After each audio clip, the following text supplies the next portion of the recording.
I got the win! It's us, motherfucker! This is so dumb! Okay, man!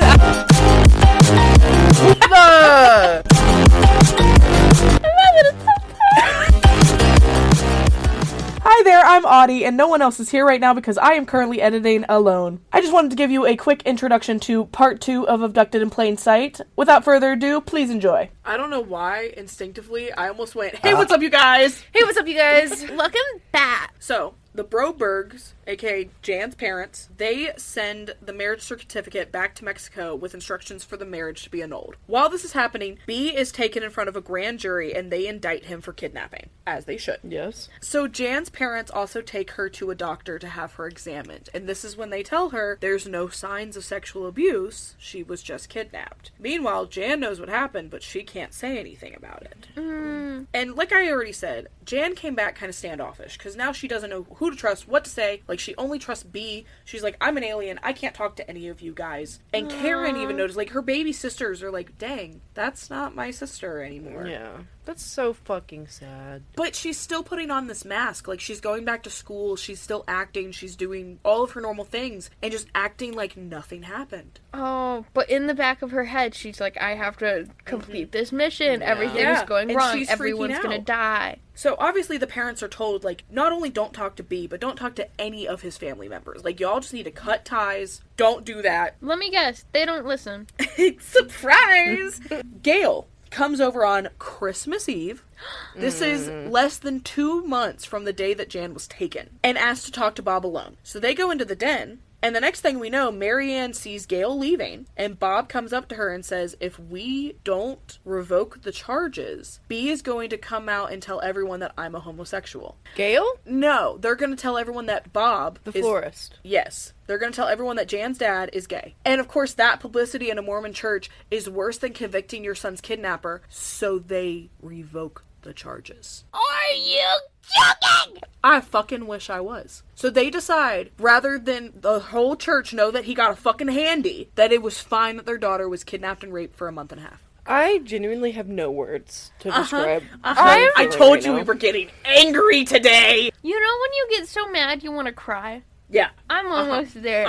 We're not even to the worst of it. I'm killing something. There's a reason that this documentary is award-winning, to be fair. Because this story's fucking crazy. Yeah, I want to watch the documentary now. You need to. It's so good. So, obviously, they drop all the fucking charges because of the damn hand job that he couldn't handle. Literally just be like, so what? What's your proof? Well, but here's the issue, is that everyone, including the FBI, are like, what the fuck is wrong with y'all? What the fuck is wrong with you? And they can't do anything without consent and permission. Oh, that's a lie, actually, Oh. because this is a federal case. So the USA federal attorney says, you cannot do this. We are still going to trial. But the issue is that now every witness will not comply. Because all the witnesses would be Jan's family, or people of the church who no longer like them. So the trial was postponed, but then he was released on bond. So he's now out of prison. Oh. He moves to Utah and works at a car dealership with his brother. And every weekend he would come home, be with his family, like they're just acting like nothing's wrong. Going to church, people at church are saying, we're so sorry to hear about how basically your life got turned upside down because you can't find work because you have federal fucking charges. They feel bad for him. And this is why we hate the LDS Church! Can I say something that Absolutely. is totally off topic? Yes! But you said something about not finding a job because you have federal charges. Long story short, whenever my roommates, we were trying to find a new house because we have 5 pets, and I clicked on a house one day and it said felony friendly, no pets. And I said, how the fuck are you felony friendly, but you don't allow pets in your property? That's crazy. That's crazy. That's just what that reminded me That's of. insane, actually. So Jan sees B for the first time after the kidnapping. It's because she wakes up in the middle of the night and he's in her bedroom. What the Because her parents let him in! Why? So he plants the white box again, first, before she sees him. White box. The alien box. The the radio? intercom. Yeah, Okay, that heard. speaks to her.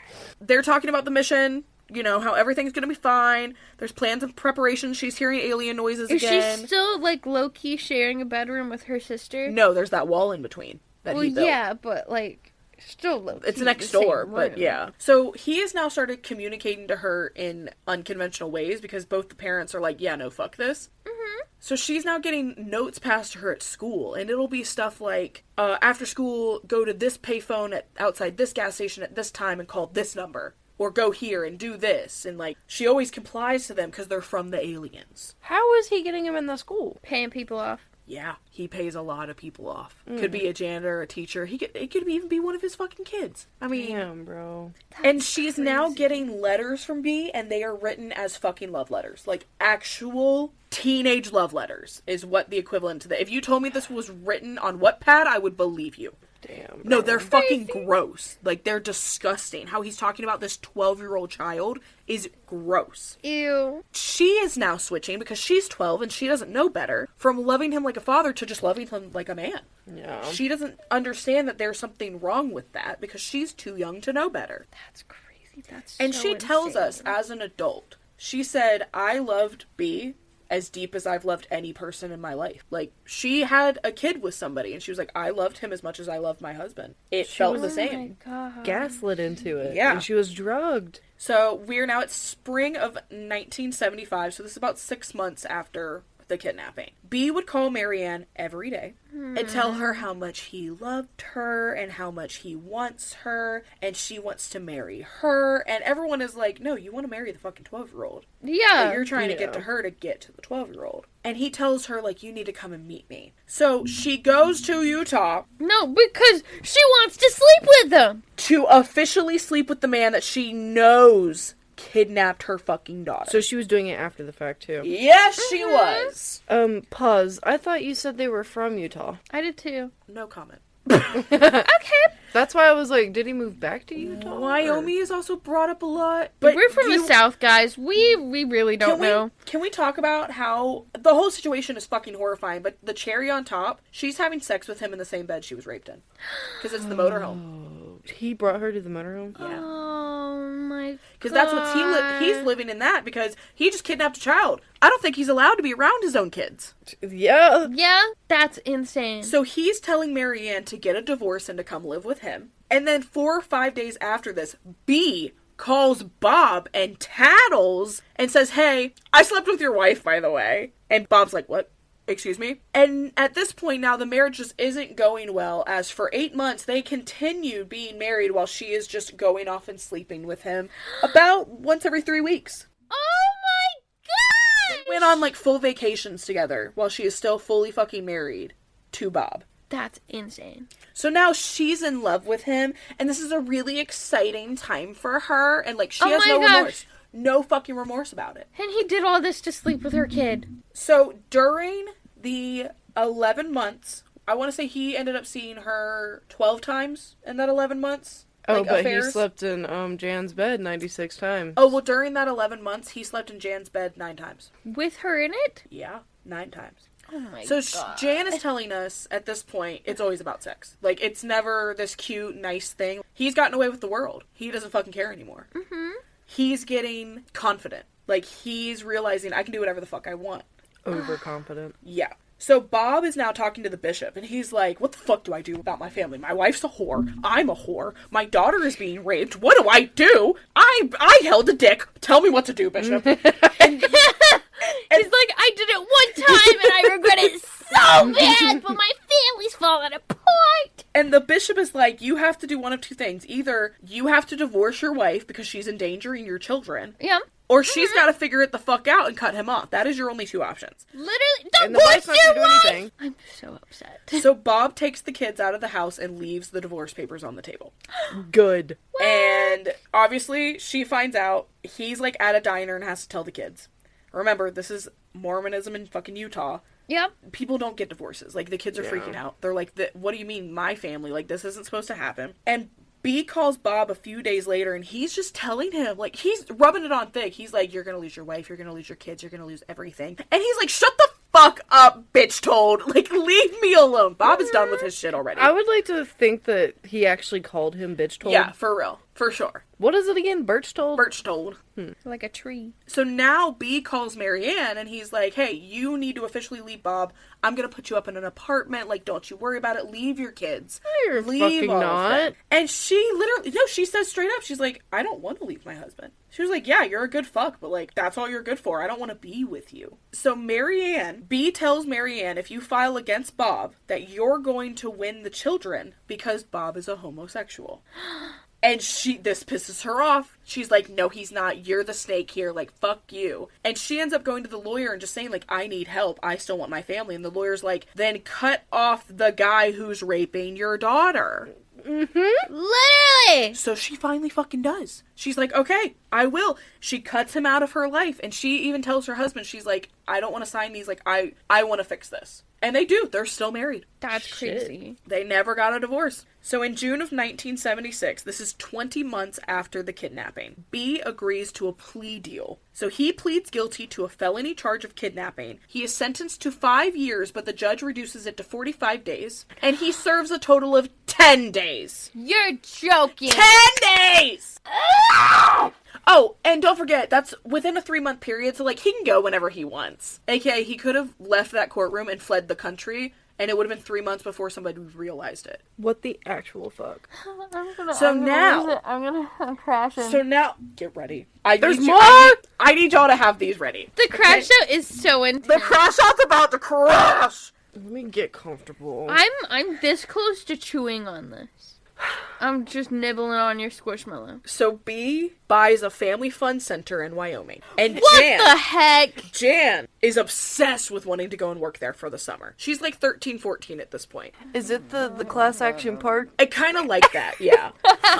That's how this And shit she's goes. begging her parents to go. And obviously they're like, no, this guy kidnapped you once. But she still loves B. So she's like, this is fine, I need to go here. And when I say she's begging, she's making life miserable for everyone else in her family. Like, she is lashing out at this point to get what she wants. Holy my shit. god. So now everyone is miserable. And B calls Marianne, and Marianne's like about to hang up on him. She's like, no, bitch. And he's like, no, wait, don't hang up. I want to tell you that Jan is coming to Wyoming. Like, you're not going to have a choice because she just told me she's going to run away. Like, she's going to hitchhike all the way here if you don't let her go. And Marianne is like, okay. Puts Jan on a plane to Wyoming and sends her to B. If I was that mother, I would be like, oh, you got any part-time positions for me too, bitch? This is while the husband is livid.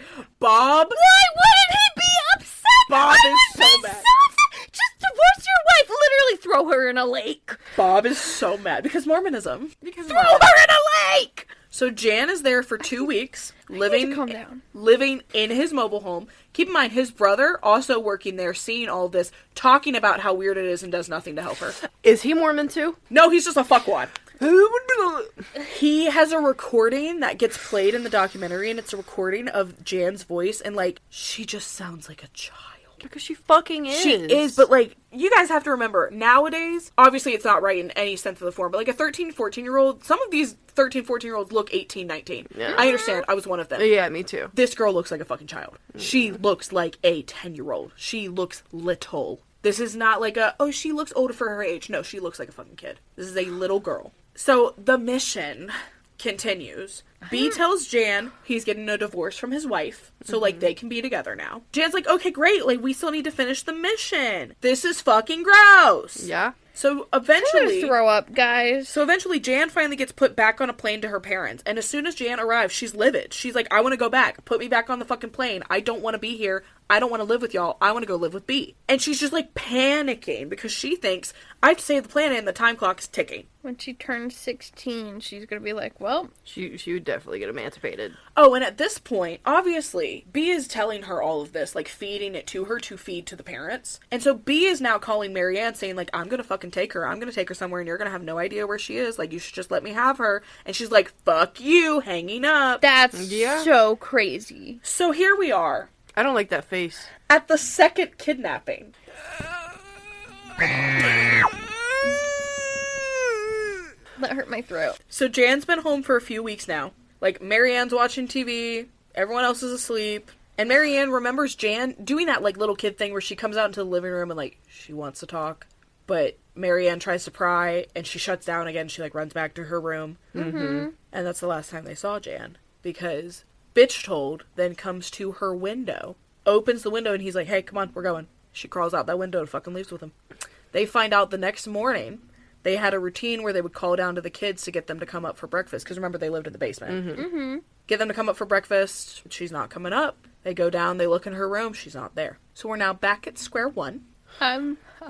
So in Jan's room, there is a note left on her bed for her parents. It reads, Dear Bob and Marianne, not Mom and Dad, you won't let me do what's right, so I'll do what's wrong. I'm leaving without B and will not come back until you accept me and B. I do not accept your religion, and your beliefs are screwed up morals. I just want to be me and have B. Please, before all of us are destroyed, let me go. Jan. And this is also not written. She did not write that. Oh, no, it's not written in her handwriting either. I was about to say, that's not her. No, this handwriting is clearly from an adult. Like, this is great penmanship. And everyone says, like, it doesn't sound like she wrote it. Mm-mm. Like, these aren't her words. Mm-hmm. So B calls Marianne and says that Jan called him, saying that she ran away and won't tell him where she is. So he's telling the family, I don't know where she is either. Bullshit. A few days go by. Once again, no one knows where they are. The parents, not reporting it. They're just telling everyone that she's at grandma's. They don't want the publicity of losing their kid twice. Again! She's like, everyone will judge us. And I'm like, I wonder why. I wonder fucking why. Okay, my thing is that you're already fucking hated by the church. Yep. You are already hated by the church. So they waited 2 weeks before telling the FBI. Why? I am so sick of this. I'm literally about to start crying. So the detective instantly goes to B and he's like, all right, where the fuck is she? And B's like, I don't know what you're talking about. Like, I miss her so much. I don't know where she is. And he's like, yeah, okay, bullshit. We're gonna 24/7 surveillance you until we fucking find her. Good. Work. So at this point, they end up following him to a payphone. Keep in mind, this is 90 days into her disappearance. We're 3 months into not knowing where she is. I'm so over this. What is wrong with the world? What is wrong with him? What is wrong with these parents? Can you pull transcripts from payphones? I would assume not, because that's how, like, most, like, drug dealers and shit used to do their stuff. You have to remember, at the time, phone lines were still going through... An operator? Yeah. So, there's no recording of it. You're just dealing with an operator. So, if anyone heard anything, it would just be the operator herself. Yeah. And she's not thinking anything is weird, because no matter when Berchtold talks to her, it's always somewhat, like, in code. Mm-hmm. Like, he knows to not say anything incriminating. He knows how to talk to her. Mm-hmm. So they end up finding him in Salt Lake City, where he has his mobile home, and he's kind of parked in some trailer park for a while. But they end up following him after they came into his mobile home and found poster-sized photos of Jan just everywhere. Like a fucking altar. That's fucking disgusting. Oh my god. That's the type of stuff you would only see in, like, movies. Like, stalker level stuff. So we're officially on November 11th. She has been missing for 102 days. B goes to a phone book outside of a gas station, and he makes a call for about 10 minutes. And when he leaves, the investigators followed in behind him, and they see that the phone book is opened and circled is a Catholic boarding school in California. So they call the school and find Jan under a fake name going to that school. Oh my Keep God. in mind, during the months that she was gone, she was ever so often calling her family and not telling them where she was, but just like, I want to hear your voice. How are you guys? Love you. Okay, bye. Oh my god. So they knew she was alive. Weird. They knew that, like, she was okay. But B is telling the family that Jan is telling him that she's on the streets and prostituting for money and, like, she's run away because of you guys, when he knows that she's safe in a fucking Catholic school in California. Did he put her up there? So, he takes Jan to this boarding school and doesn't give them any identification because he tells them that he works for the CIA as an agent. His wife was just killed and Jan is being targeted, so she's in witness protection and needs to go to the school under a fake name, and they believe him. What the? He comes up every weekend to visit her. You would think that since now he's a felon, he would be put on a sex offender list. Uh-huh. And they would be able to easily search that up. But- You know, I watched a case the other day. I don't remember what all happened with it, but this guy somehow took a plea deal where it dropped his sexual assault charges Bullshit. I hate that for fucking shit. just battery It's charges. so stupid. I'm like, You're joking. Well, he never got busted for molesting, so that would make sense that Yeah, it he was only just got busted kidnapping. for kidnapping. That would make sense. He didn't end up on a sex offender list. Except we find out later that he has 5 prior counts. Of molesting?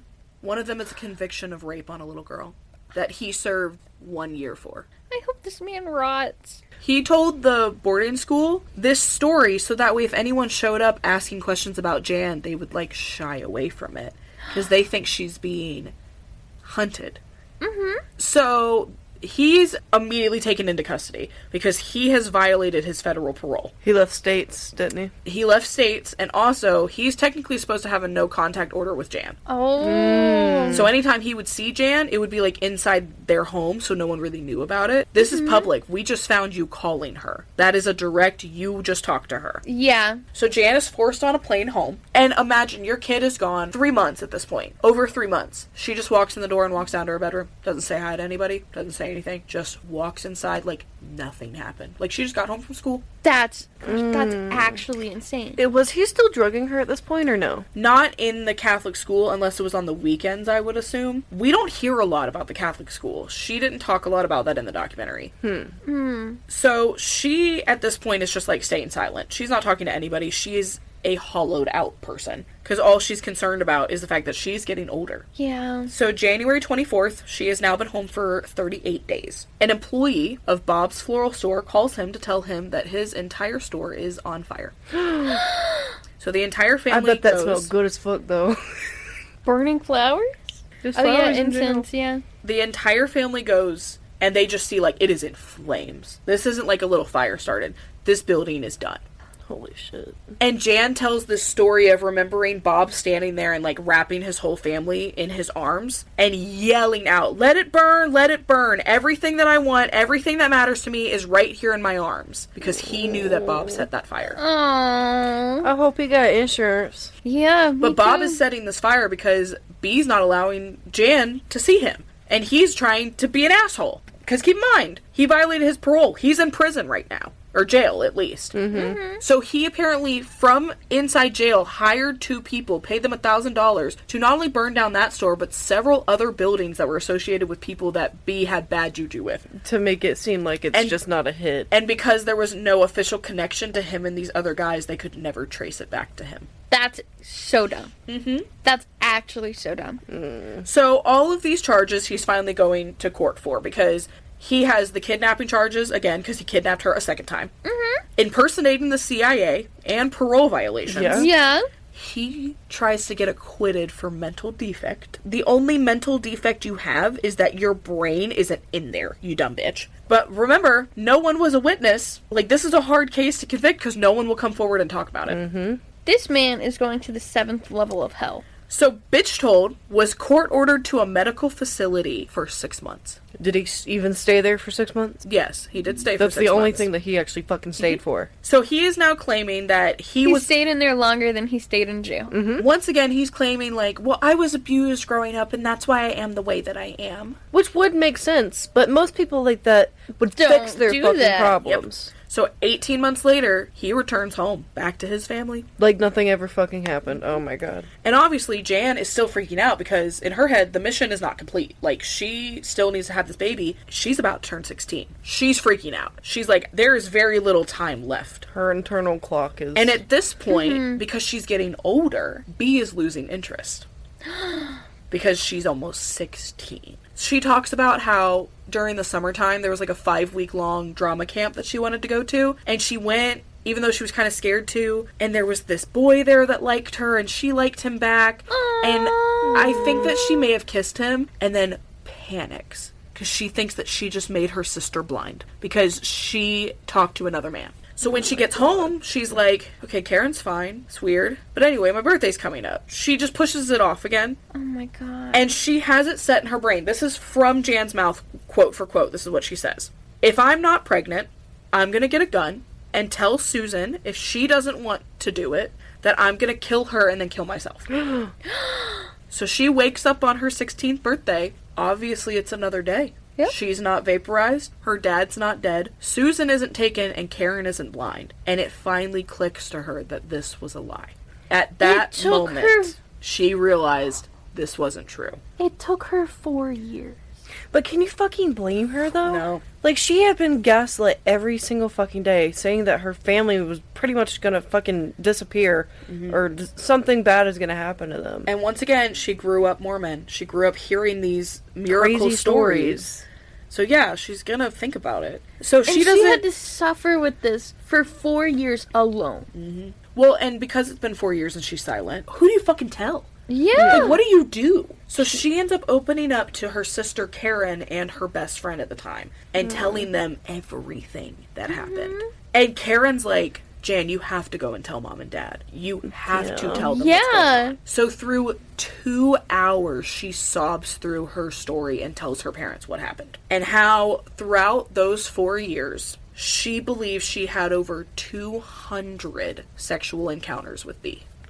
Bro. Oh my god. So, we jump to 28 years later. We're now at current Jan, who's filming the documentary. And Jan and Marianne, her mom, got together and they wrote a book about Jan's life that's called Stolen Innocence, The Story of Jan Broberg. And it's to bring light to pedophiles, basically, and to child predators, and say, hey, not only is this my story, but also my mom's story is in here as someone who didn't know what a child predator was and didn't think anything of it. Like, this is for children to understand that this isn't okay, but this is also for parents to see the signs. Yeah. This is an important book that did very well while being published. And they start speaking at events about sexual abuse and what happened to her, and she's becoming this personnel for child abuse. Yeah. But while she's going to these events, 30 years later, B is following her to the events. What the fuck? Trying to defame her, claiming it was all a lie. He's not claiming that he didn't take her. He's claiming that the 12-year-old went consensually. She is 12. She doesn't even know what She's the word 12. consent means. She literally, oh my gosh.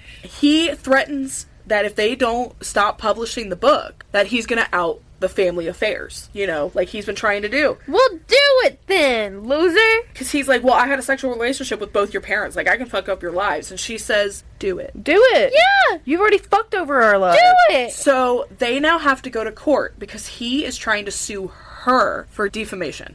And she says, she's like, this is the stupidest fucking case. The amount of evidence we have towards him, this was just his last chance to get to talk to her. Shut the fuck up. This was the last time that he could finally sit face to face, and she is forced to have a conversation with him. Because he pulls the good old, I'll be my own lawyer, so I get to talk to you directly. So they... I would have found a way to bring a into the courtroom. She said she's terrified. I mean, it's the first time she's seen him in 30 years. Yeah. And, of course, he's trying to claim, like, well, how much money did you make from this book? There's no fucking way he's trying to claim royalties right now. What I love is that every sentence is, well, no, Mr. Birchtold, that's not what I think. No, Mr. Birchtold, that's not why I did that. And, like, she is so confident. She is so good, grounded in the fact that she knows that she is right. Fucking good. That she stands there because he says, well, what's your goal? To make a movie? And she goes, my goal, Mr. Birchtold, is to educate the public about predators like you. That is my goal. To his face in the courtroom. Girl. He says, oh, I see. And she goes, I hope you do. I hope you do see. And he said, I'm sorry that you feel that way. I would like to apologize to you. Manipulator. She said, right there. If you want to apologize, you should stand up and tell the truth to the court. She then gets a stalking order against him. Normally, stalking orders are only for 3 years. Without having to ask, the judge sentence it for the rest of his life. Good. Work! Good on you, Judge. Is this the same courts that they were going through? I'm not sure. At the beginning? I have no idea, honestly, because it's 30 years later, so I'm not sure. So, because she's doing all these traveling events, the biker group Baka has been following her around. If you don't know who Baka is the Bikers Against Child Abuse biker gang. So they follow around different child victims who have to show up in court and face their abusers. They sit right behind the kid to make them feel safe. Like, they come and act like bodyguards. Birchtold decided that he wanted to fuck with bikers. Of course. Oh my gosh, I hope he got run over. No, but he ran over a biker. What? Hits one of the bikers with his car because the biker sees him and says, that's Robert Birchtold, and runs and jumps on his hood. Rips out his windshield wipers and then flies to the concrete. But They call the cops, and he's officially arrested because he has a stalking order against him. He's not allowed to be that close to Jan, and that's obviously why he was there. Uh-huh. So he's finally found guilty, and they're saying, hey, you're coming back next week for sentencing. And he said, no, if I go to prison, I'm just gonna kill myself. And he does. Good. Sorry. He shot himself instead of going to fucking prison to deal with the shit that he should have dealt with. What a coward. For real. After his suicide, 6 women came forward claiming that they were also sexually abused by Berchtold. One of which was that little girl that he went to prison for 1 year for raping. 1 fucking year. What is wrong with I'm glad people? that this ended good. Yeah. I'm glad that he's dead. So if you're wondering what I'm upset that he killed himself. I wanted That's him to. I wanted someone else to murder him. Oh, I wanted him to rot in prison. Like, absolutely. I wanted someone. Okay, this is what I wanted to happen in my head. So if you hear beep beep beep beep beep beep beep beep beep beep beep, you know why? It's just at least saying fuck. You know, in prison, how like people will kill child molesters. Yeah. And how everyone was like, P. Diddy's gonna get it, and P. Diddy did not get it because they were on his side. Bullshit. Which is dumb. He's just paying for their commissary. Oh, yeah. But literally, I want like a Oh, I want him to be. yes. Period. Oh my gosh. Literally, please. Oh my gosh. Okay. Be amazing. This is gonna be so And graphic. then I want You're gonna him have to cut get. it. I want him to get a Prince Albert piercing. No, a Jacob's ladder with a 0 gauge needle. are Don't you look that doing? up. Don't go to Google Image. What? I would look away Jacob's at least. ladder? Wait, what is it? It's exactly like what I thought it was going to be. That's crazy. So if you're wondering, Jan has gone on to be a professional actress who has starred in many TV shows and movies. So you might actually recognize her from some stuff. Oh my gosh! Shout out her movies. She's got a bunch of them. Like, you can look her up on IMDb. She's done a lot of stuff on CBS. She was in the Gabby Petito story. Mm-hmm. She was the attorney. Mm-hmm. She was in the Book of Mormon. That. That's crazy. Oop. That would. You're going to hello! Hmm. But that is the story of Jan Broberg and the documentary Abducted in Plain Sight. I'm angry. What the fuck, Yeah. dude? Because I still feel like we haven't got justice. Yeah, no. I'm glad. I know that she is in a great place. Oh my gosh. Does he have a grave? I have no idea. You're It's gonna definitely, dear mark his it's definitely fucking- not public because too many Whoa. people will go to deface it. Oh, yeah. Well, I hope he's in an unmarked shallow grave. Yeah. I hope when it rains, his body floats to the surface just a little bit.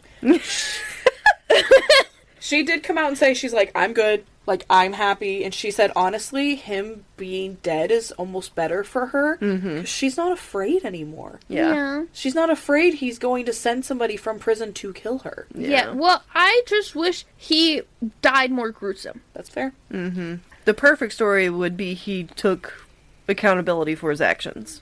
And then died. Anyway, thank you so much for hanging out with us. If you enjoyed this episode, make sure you check back every single week. Sometimes. We try. Anyway, check us out on all the things. Follow us on all the things. Love us on all the things. We will love you on all of the things. They're all in the Mwah. description, the link tree. Make sure that you leave us requests for what you want to hear on this podcast. Yes, please send us in requests. Leave comments. We want to hear it. Leave comments. Make sure you leave us 5 stars. It really does help us out a lot. And download our episodes because it also helps us out a lot. And we love you for it. Even though Yeah. every time we get requests, we don't really do them. Sometimes But I it's do. okay. I'm sorry, guys. I am selfish. Also, sometimes it's just because the case literally is 5 hours long. And I'm like, we don't have a platform to cover it. So if you want that, make sure you keep following us, and eventually we'll get a Patreon and do that. Yeah. Listen, when we make money off of this, you guys get every content you could ever please. Yeah. Yep. Maybe we'll do YouTube videos again. We'll figure We'll that get out. there. We're gonna try to get some TikToks out, though. Yeah. Yeah. We're getting there, guys. Don't you worry. We're starting back up from our hiatus for a little bit. Yeah. Because y'all don't know, but we weren't recording for a while. Or what, 6 month? Yeah. It was a hibernation, okay? It's Yeah, fine. yeah. Yeah, we went was busy. dormant. It's okay. We're back. And we're Back living. now. We're back like a bang. To be fair, in the past year, we've only missed 12 weeks. Yeah. 12-ish. 13. Something like that. Not bad. Yeah. Not bad. And we already hit our year, so Yeah, like it's fine. Everything's fine. yeah. Oh my gosh. This will be coming out after so many other episodes. But Happy New Year! Let's cut that from this episode. It's and put it on the fine. other one. It's Merry fine. Chrysler. Merry Christmas. Merry Crim. Anyway, I'm Merry Audie. Crisis. I'm Danny. I'm Elise. And this has been...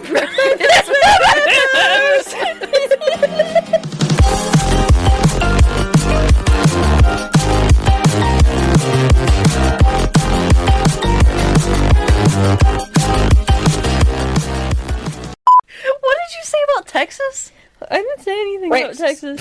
What the fuck? Don't you mess with Texas. Wait, we gotta go back. I have to see what you heard. You know, like the Tanamanga, the toothbrush. He fucked me with a toothbrush.